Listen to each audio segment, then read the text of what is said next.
Happy Friday and welcome to a long weekend, Memorial Day weekend. It Woo! sure is.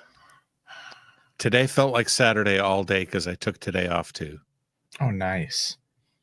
It felt like Friday to me. Not that I was watching cartoons, eating cereal or anything, but it felt like a Saturday other than that. But you could still do, well, no, minus the cereal. You Craig could was still. watching Captain Kangaroo. It's got, don't tell me. It's got nothing to do. We're oddballs. It's okay. We have people in the chat. You have people. And do you see our cool little chat box? We're going to figure out, we're going to see how we feel about the chat box, but I think I like it so far. It's cool. We've got the wonderful Sophia, we've got Keys, and we've got Heart of the Python and Travis from South Sound Snakes. Awesome. Today we're doing something different on the Lowdown. It's a different kind of Lowdown. It's no clips. Clips. No clips Lowdown. Instead of clips. We've got serious business. It's an eclipse of the clips. We've got sheds. Okay. We've got the man, the myth, the legend, Charlie. What's up, Charlie? What's going on? How you guys doing? Doing well. Doing good. This is our Friday show where we just hang out for 30 minutes and talk about what happened in the previous week. It's awesome. I like just hanging out and talking. It's perfect. It's a good way to wrap up the week and get ready for another one because they come so quickly. I know. Yeah. How's everybody doing? All right? We're doing good. Happy that it's the weekend. Happy Friday has arrived and looking forward to it being a long weekend. Yeah. Kurt actually gets Monday too. off. This is great. Yep. Monday as well. Woo. It was interesting this week because I said, you know what, we should have Charlie on. It's been a while. See what he's got going on over there. And then we saw a post that you released a couple new tests. Yeah. Yeah. So vanilla and what was the other one? Cypress. Yeah, I released them I think like a week or two ago, maybe a week ago. But I just made like a quick I don't even know if it was a post. I think I just because I was testing vanilla for them and like, hey, can I post about this? I'm like, yeah, I'm releasing it. It's done. I'm like, I just been lazy and haven't, well, not lazy, but no time. And I was like, go ahead. I was like, post it. And so it kind of forced me to release it. So, but yeah, Cypress and vanilla are done and they're working great and happy to get them out there. A lot of combos. A lot of great combos these days really rely on those two genes. So awesome to get the tests. Yeah. I mean, vanilla, I don't have any, but I've seen so much of it over the last, I feel like just a few weeks even. And I'm like, wow. I'm like, that's cool. Like it almost makes things like almost as bright as like a lace as they get older. You know, I feel like it's comparable in brightness because that's why a lot of people, when they send me stuff to test for lace and it's a vanilla something, I'm like, there's no way you're IDing that right now, unless you have two exact same snakes, raising them up, and then you can tell, you know, especially lace definitely takes a little while to really show what it is. But yeah, I mean, hopefully we have a bunch of, I think we have 4 sets of samples out for whole genome sequencing right now. So we're going to work on a red stripe test. Hopefully we get that nailed down. MJ Exanthic, and then we got Mandarin and something else. What is the other one? Tri-stripe. Cool. Yeah. So should get that data back hopefully within the next week or two and then start working on them. Perfect. Awesome. Mandarin's going to be another heavy hitter. It's going to be Mandarin's. If I had to take a guess, that's going to be the last of those 4 that's going to wind up getting released because just what I had to deal with lace and how long I had that test for at least 3 months, maybe longer before I released it because I wanted to test as many definite known 100% lace animals as I could. And I did. I tested hundreds of them. Maybe even close to 1,000. I don't know. Between the negatives and the white lace and the lace, very close. So Mandarin is going to be probably the same issue. That's a hefty workload. that's one where people really want confidence. Yeah, I mean, when you get a dominant gene like that, that's demanding such a value, high price tag, you want to know that it's it. Yep. And you got a lot of people that, it's a codom, so whatever, they're going to just list it as what they think it is, and I don't think anybody's doing anything maliciously, but No. I feel like on a gene like that, gene like Mandarin, you kind of got to be a little more selective with what you're saying that it is as you're selling it. Yeah, and as buyers, we have to be very careful who we buy it from. Yeah, I didn't realize lace was such an issue until I got the data back, and I did a first round of testing on one mutation I thought it might be, and it didn't work out for pretty much anything. And then the second one we found, and we're like, oh, this looks really good. Before we even tested anything, just looking at the mutation, looking at the gene that it's on, looking at where it is on the gene, looking at what it does in other animals, it made complete sense. We're like, this has got to be it. Jurgen in Europe and Heather in Canada, we were all looking at it like, this has to be it. But then we're all testing stuff, and it's like, not everything I have here that's labeled lace is coming back, het on this test. Then you reach out to people and you try to look at pictures, and you're like, okay, there's nothing saying to me that this is definitely lace. And, so then Patrick McKnight from Aura and Justin Canova started sending me tons and tons of known definite lace and white lace samples. And any sample that I tested that people sent in, I would send them pictures and like, before I even test it, like, what do you think? And they're like, no, or yeah. And then months of doing that, finally we're like confident to let it out. Love it. Yeah. Yeah, I recall hearing you bringing up the importance of having somebody also send you a photo on animals you're testing to verify, because apparently you were having a rough go there for a while. Yeah, because like usually what you do, especially with like easy to identify genes or recessives, if I'm doing it with tri-stripe, granted some het tri-stripes kind of have really good influences and all that, or even some visual tri-stripes don't look great, but odds are I'm going to be able to trust what somebody's writing on their form or their sheet when they're sending me a shed to test for hypo. And I keep all those. So anything that I know that I'm going to need in the future, if I'm testing it for yellow belly and it's a Mandarin, it's not going in the pile with everything else. It's going into the pile that are things that I want to keep for, future reference. So that's where I'm pulling from a lot of the time to do that. And when I started doing that with lace, things weren't adding up. But I have lace here and that I know is lace, and those were working. And ones from people that I knew and talked to all the time, they were working. It was just these random ones that were around that weren't. So it's definitely important, and Mandarin's going to be one too. That if you send in a shed, because you think you have a Mandarin or a Super Mandarin, I need text me a picture, Instagram me a picture, because there's nothing more defeating when you think you have something and then you run it, and one or two is like not calling it properly, and it has to be right. And then you finally you get a hold of the person, and they send you a picture, and you're like, thank God, no, that ain't lace. Yeah. I'm like, what do you mean? I bought it as a lace. Like, I don't care what you bought it as. It's not lace. Did you come away with any data points on what people most confuse for lace? Mainly, it's like the things that have like a lot of clowns, because if you have a clown that's a little bit brighter than everything else, they thought lace was in the pairing, you instantly thought that had to be the lace.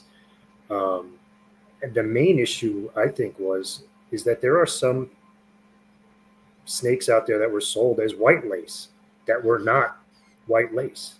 Wow. And you get a white lace male and you run it through your collection, you're expecting every animal that comes out to be lace. That's right. But it's not. Only half of them are potentially going to be lace. So you're selling all those babies, don't matter what it looks like, because you have a white lace, but it's not a white lace. And now that, I think, just snowballed, and really just flooded the market with things that weren't guaranteed lace. I have a white lace. It's a lace that's also an ivory. So that's a kind of white lace. There No, you go. Jesus.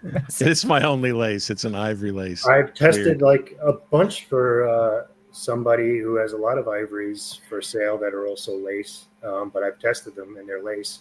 Yeah. Some of them aren't, but the ones that are lace are listed as that and tested. So that's why at that point you're selling an ivory lace. You kind of got to write in there like, hey, Yeah. tested it. Yeah. Or it came from a white lace yellow belly. Yeah. But yeah, I just I'll post a picture when we get off. I bought a white lace yellow belly female from Nice Balls at the local reptile show here in New York, and it was in shed at the show, and so I couldn't wait for it to shed. And just this morning it shed, so its shed is sitting right there. So tomorrow that's going to be tested to confirm that that's white lace, and I have no doubt it's going to be. But I love it. I love the gene, and I think once people realize how nice it is and how it'll demand more money than what it is right now, because you've been used to seeing things labeled as lace for so long that aren't, that I think it kind of devalued lace. But when you see real stuff, especially in person, and you're like, that's lace, like that is awesome. So I have like an album full of pictures on my phone of all different combos that people have sent me that are actual lace stuff. So when I test something and somebody's like, how is this not lace? And if I don't have a picture of it, I'll find a picture of Morph Market of the same exact snake without lace in it and say, tell me the difference. This mine's a little bit brighter than that one. So you want me to pay an extra $1,000 for a little bit brighter than that one? Nah, trust me, it's not, but I think it's going to do nothing but help the project and make it worth more money, because it's going to weed out a lot of the stuff that's in there. And it's unfortunate, a lot of people, I don't want to say got screwed, because they didn't get screwed on purpose, I don't think. I don't think anybody was maliciously doing this. It's just, it is For what sure. it is. But so basically Mandarin's going to be the same exact way. Yeah, both with super forms, both high dollar potentials. Yep. Both hard to Hypo to identify. Mandarin, people think that they have super Mandarin hypos, but they're really just Mandarin hypos, because Mandarin and hypo interact so great with each other. They sure do. So yeah, it'll be interesting to see. Here's a random question for you. How soiled is too soiled of a shed to send? I'm sure you see a lot. That's today's. It's a new game I'm show. I'm gonna grab one. I'm not gonna show the name of the Okay. person, but I messaged them and said, It's I'm the not new even game opening show. this. Hold on. Listen, How people, this soiled is is important too to know, soiled? because You Charlie better put him on also the big screen. does not want to get your nasty sheds. Here's the soilometer. And this one, I don't know, soiled or what, but I'm gonna take the name out. Because it also, they stink, they're discolored.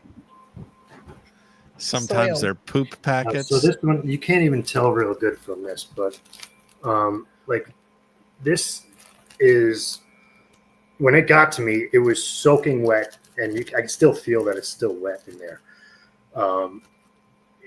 It's just covered in dirt, and I don't even know what it is, but I could tell when I first got this that I'll try almost any shed. I'll try to get DNA out of pretty much anything, because I've been shocked before what has worked. So I never tell somebody don't send it because you think it looks nasty or whatever. I'm willing to test it. We have again. one right here. It looks pretty gross. This Well- one is gross.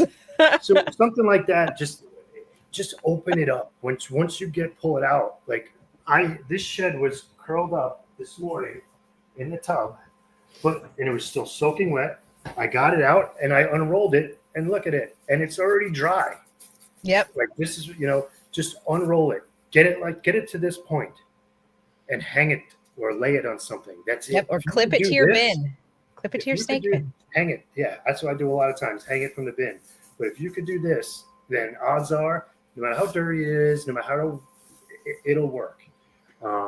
Granted, if it sat in the water bowl for 2 days, maybe not. But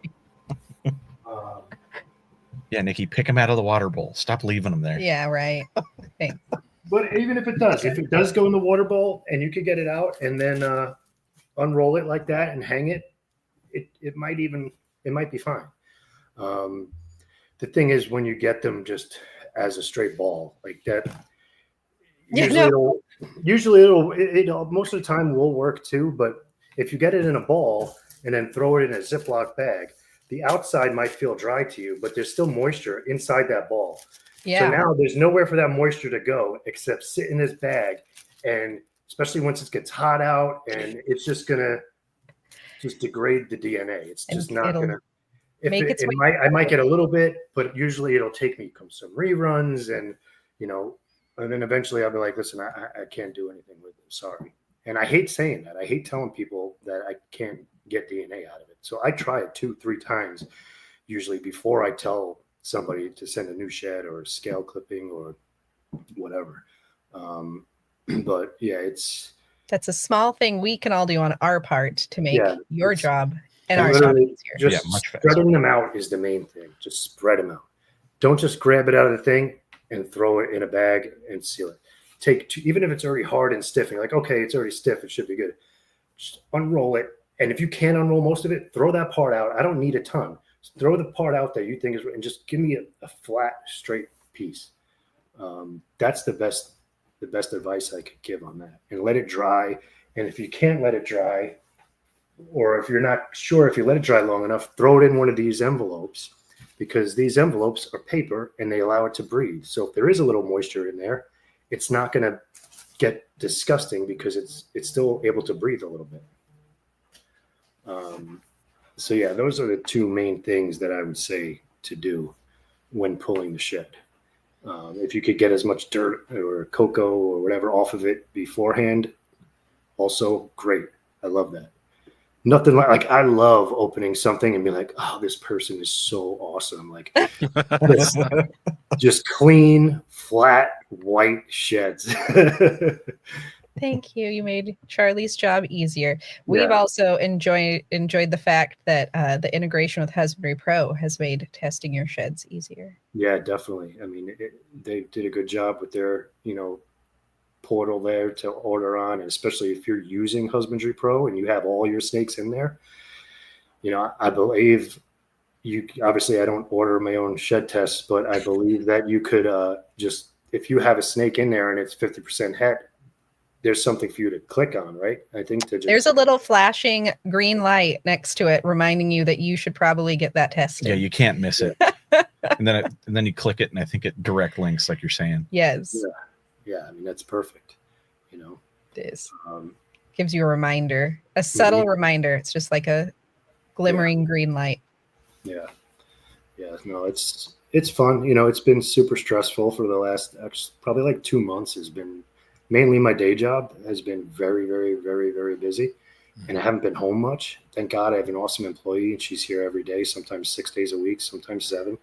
But it's just been stressful, and there's things I want to do that I haven't had time to do. I have a little thing going on that I've been thinking about, and might help me free up a lot of time and could be pretty awesome for everybody. So I don't want to say much about it yet until I really figure it out, but there's always just things going on in my head, how to make things better and more efficient for everybody. So we'll see. Hopefully in the next coming month or so, I'll have some things I can announce and talk about. How's your collection doing? I have a lot of cool snakes. I only have one girl that had a pre-lay shed so far. My season's always later, but this is like weird. I think because I've been so busy that I haven't been on top of like feeding the girls enough to like really be like, I think that is big, like getting them into that mode. Like, oh, this is the time of year. I'm ready. I can start building now. I'm getting plenty of food. I really think that has something to do with it because my girls just weren't building. And the main reason is I lost like almost all my ASF colonies to a waterline clog. Oh, And I came back from Bob Vu's show in Georgia. I was there for like 4 or 5 days, and I came home, and the whole rack of ASFs. I had a whole rack of ASFs, and then I had like 4 of those big like scientific rodent breeding bin type things with ASFs in it. Yeah. Those were fine because they were on their own system. But the big rack that I had a 5-gallon bucket up top, something clogged up, and none of them got water for 4 or 5 days, oh, that's happened to and me. they just murdered each other. Oh, Oh, yeah. They Yeah. just literally killed each other. Mayhem.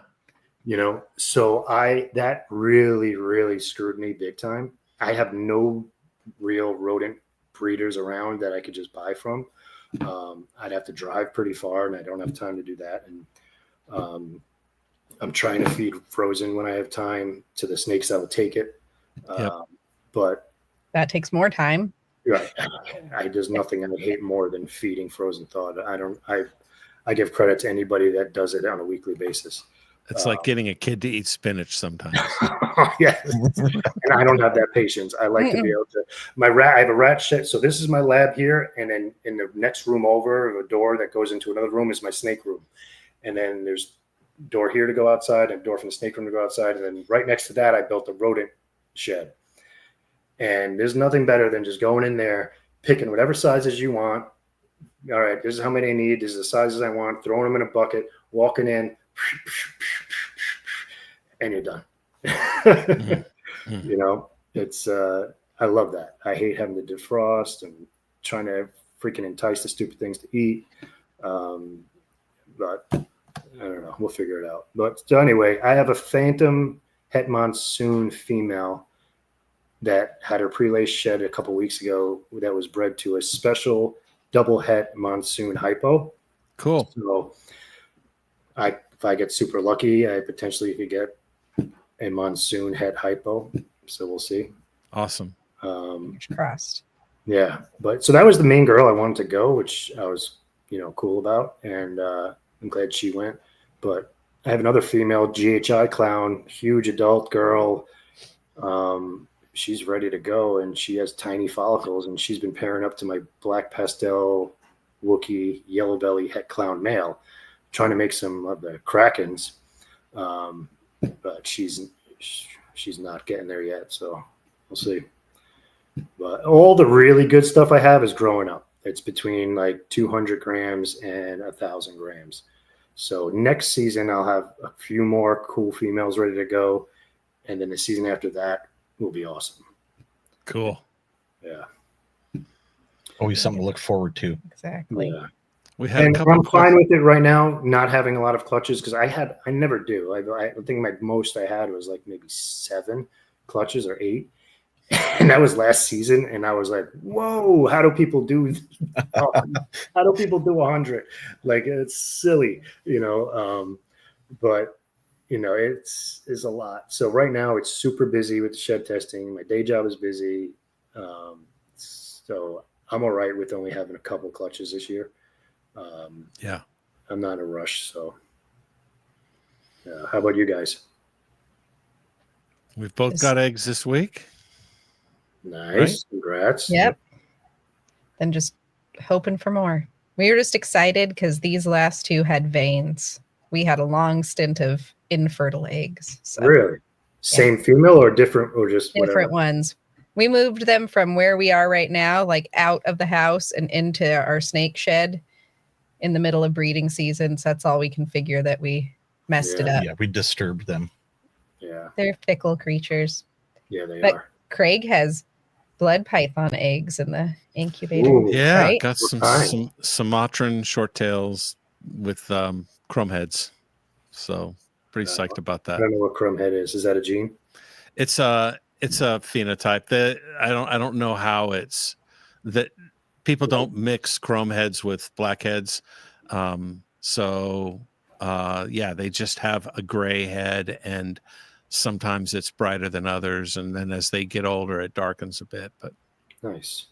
Craig, did We you say there got- were? Oh, sorry. Go ahead, Charlie. No, go ahead. I was going to change the subject a little, so go ahead, finish on that.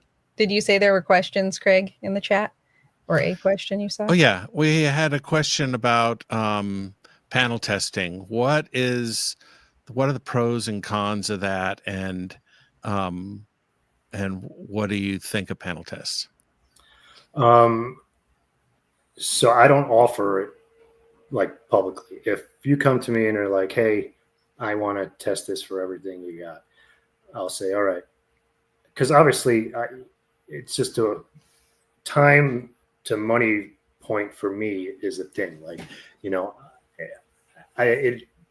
I'll do it on a one-off basis because I'm not making any money off of doing that because I'm not going to charge you, you know, Right. $20 for each thing, so it's just not worth it. I don't send them out like for next gen sequencing or anything. It's all done here, tested here.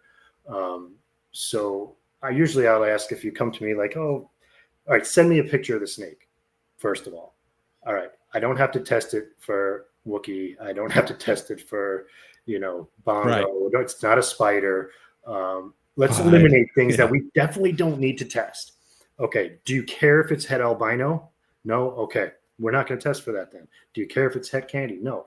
Are you in this? Could it even have the chance of it being? No. All right, pick like 10 genes that you want me to test. How about that? Would you be happy? Yeah. Okay.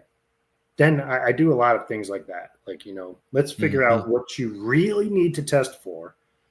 But if you want a full panel run, I always tell them your best bet right now is to send it to RGI and they'll run a full panel. It'll take a little while, but it goes out to a lab and you could run it for all 40 something mutations. And that's fine. I'm cool with that. I don't care. I'm not going to charge somebody more for something that somebody else could do for less, right. And it's just less. They have a different way of doing it. So I'm never going to be like, okay, yeah, no, send it to me. And, I'll do it. It's going to cost a little more. And honestly, I don't have the time, but there are some people that just want to use me and don't care what it is. They just want to use me. And I love that. I appreciate that. So that's when I'm like, all right, then let's make this work. If I get somebody who found me or heard about me or, it's their only snake, they got it from PetSmart or something like that, and they have no idea. They just want to know, and they're willing to spend $140 on it. I said, listen, here, go to Morph Market. You could order a panel test right from there, and you'll know.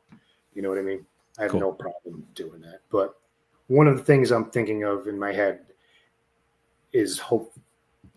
Yeah, I don't want to get too much into it, but there's going to be more to come soon. I have some cool ideas. So awesome. We're looking forward to all of them. Absolutely. Yeah. We have to let you go because you have a very exciting game to go watch. Let's go next. Go Knicks. Yeah. Thank you for hanging out with us. Hold on, dude. Well, real quick, if you have, yes. I don't know if it's we have time. We just don't want to cut into your basketball. No, I'm good. They usually take minutes after. But so my son is 4 years old. He's a reptile freak. He's an animal freak. He's 4. He knows everything about snakes, lizards, everything about them all. So he loves them all. And we are in New York and we get, garter snakes in the yard and he sees them. And recently we saw a couple because the weather's getting nicer. And I think it was last Saturday we saw one. And he goes, Dad, could we get a garter snake? I said, yeah, they sell garter snakes. We can get garter snake. He's like, really? I'm like, yeah, we can get a garter snake. I'm like, we're not going to get a normal. I'm like, I know some pretty cool colored ones out there we could get. So he knows how to use Morph Market. Like he grabs my phone. He's 4, and he's like, Dad, put that website up. So I open up Morph Market, and he scrolls through, and he clicks on things he wants to see. And so we went on Morph Market, and we were looking at garter snakes, and like there's those California and Oregon red and blue ones. Yep. So I'm like, if we're getting one, we're getting one of these. We're not going to get a $20 garter snake or normal looking one. We're going to get a stupid $400 garter snake and whatever. So we're thinking like, I'll figure out who to get it from. We'll get one. I promise. I want one. I think they're cool. We'll do it. Okay. Next day we're vending a local reptile show here in Albany. And I'm just have the shed testing stuff, no animals.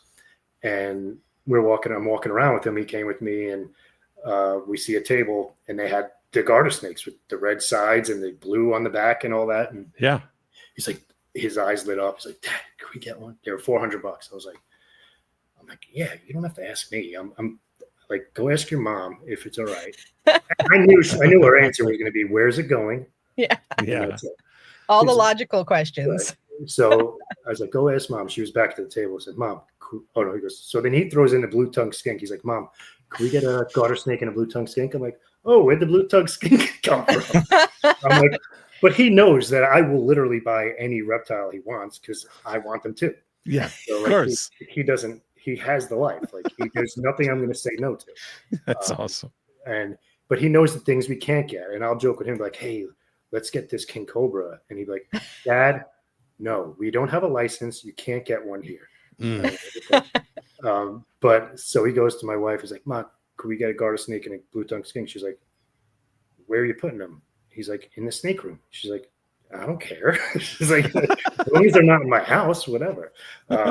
She's fine with lizards in the house. He has 2 geckos in the house. She's fine with that. But snakes, she doesn't want in the house.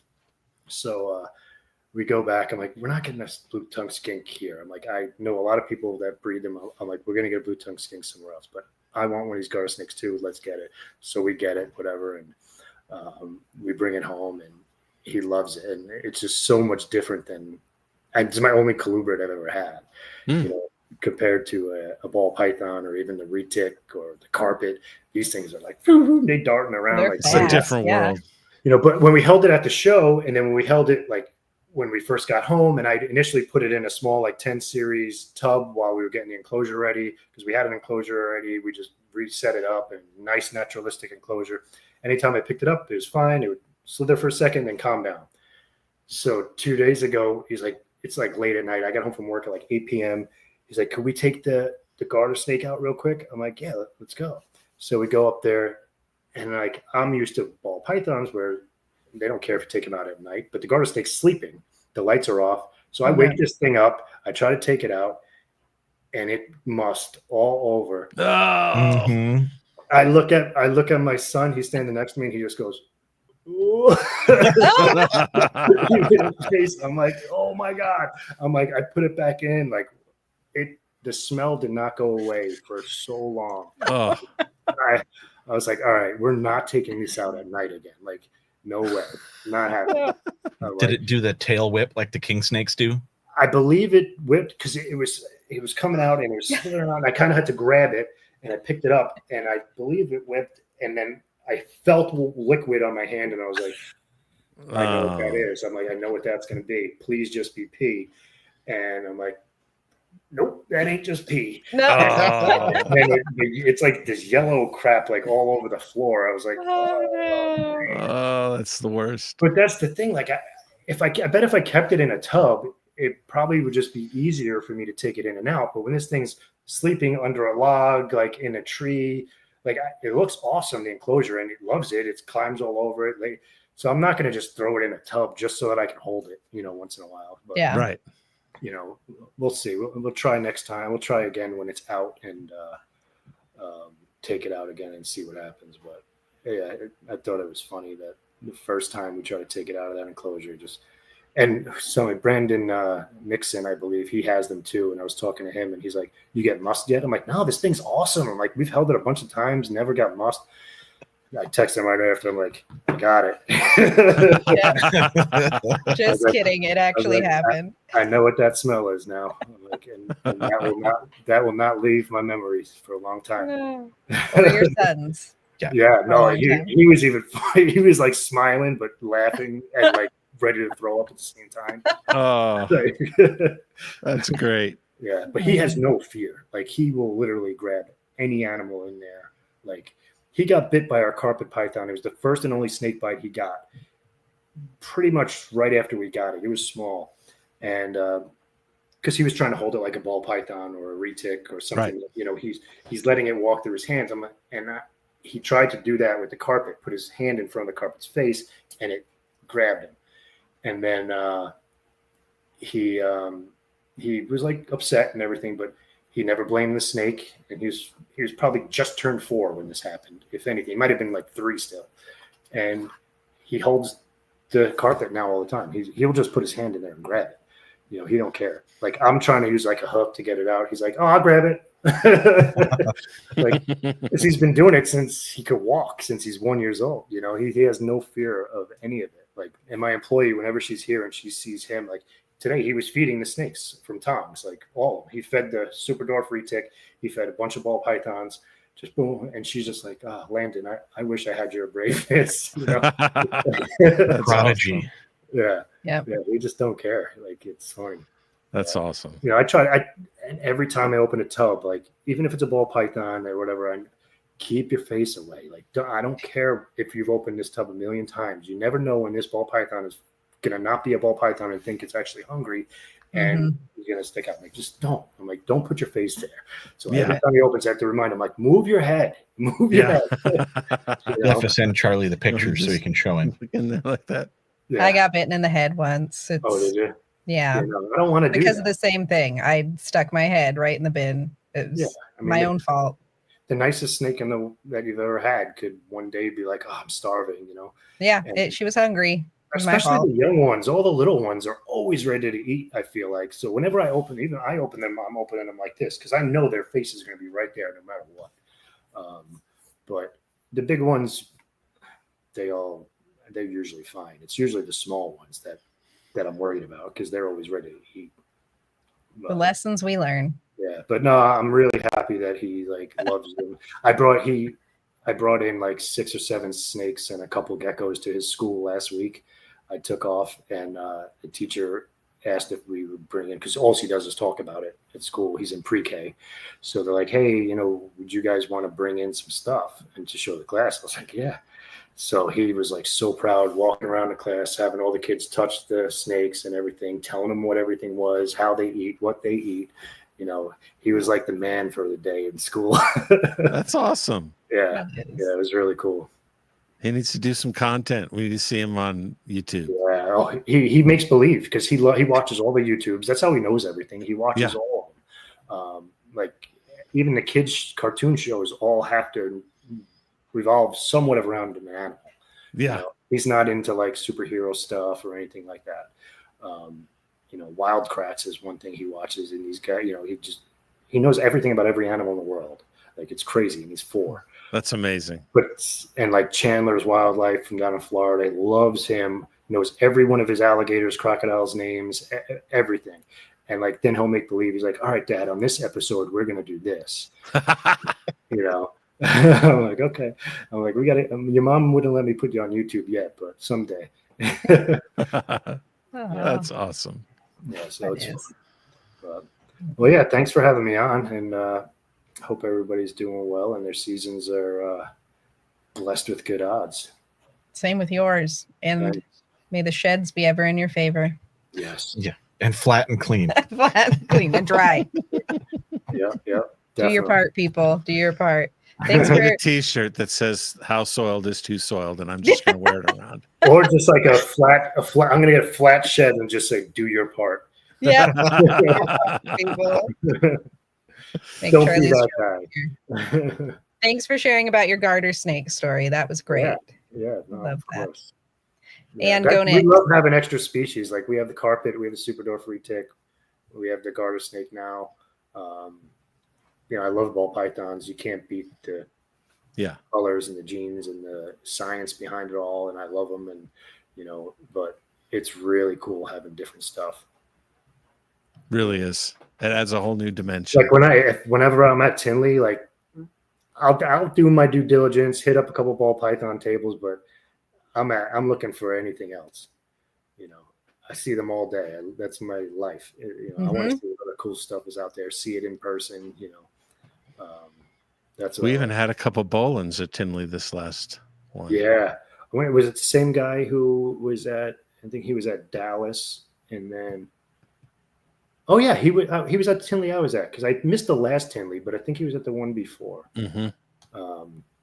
Yeah, those are cool. Did you buy the pair? No. What was it, like 20 grand or something? I forget. They were 15 or something like 15? that. Yeah. No. Yeah. Just do it, Craig. You know. And then spend the rest of your life attempting to get them to breed. Car, snake. Electric electric bill, snake. Yeah. Food, all the things. Yeah, no, I mean, it's been an awesome ride the last couple of years. And the best thing about the shed testing for me has been able to be more of a part of the community and, have a lot of cool phone numbers in this phone, I bet. that I would never have if I wasn't doing this. Sophia says wife, Craig, wife, Nolan's wife. Yeah, that's a good one. You should keep her happy. Boland's wife. That's a tough one. They're pretty cool snakes. Oh no. I'm just kidding. I know you are. Larry's predicting Nick's up by 7 tonight. I'll take winning by 1. I don't care. 7, I'll take. Be great. Yes. Knicks by 7 tonight. Not go down 0 and I know. We can't have 0 for 0 and 2. Nope. No. We'll see. Yeah, I'm a poor Knicks fan that has not seen a championship in my life. I was born in 1982, so I missed the 70s stuff. And just before I die, I just want to see one. I don't care if it's this year. Just let me see it before I die, and I can remember it, please. Yep. Yeah. You got a good chance. Now the Knicks need to do their part. Exactly. Do your part, Knicks. Thanks for hanging out with us, Charlie. Yeah, of course. Anytime. Everybody should head over to Hair Down Fridays after this, or go watch the Knicks. Whatever. And everybody have an awesome. I double fist. I have the holiday. Knicks on, and I keep the YouTube on my phone. It's been rough because I've been pretty into basketball this playoff, so I've been missing a lot of YouTubes. It's okay. Yeah, It's okay to watch basketball instead of YouTube. it is, Life and I realize goes on. that because sometimes, like, it is like, ooh, this is a lot. Like, Yeah. Yeah. Sometimes you need a break. yeah. But yeah, I give it to the people that could just watch YouTube and post every single day, all day long about it. Like, Yeah. I can't. I can for a stretch, and then it's like, all right, I'm sick of everybody. Give me a break. Yeah. Yeah. But, We get that. all right. Well, yeah. Anytime, let me know. I'm happy to join on. Thanks, Sounds Charlie. good. We All right, love have a good that. one, everybody. Great to catch up with you. Take it easy. All right. Bye.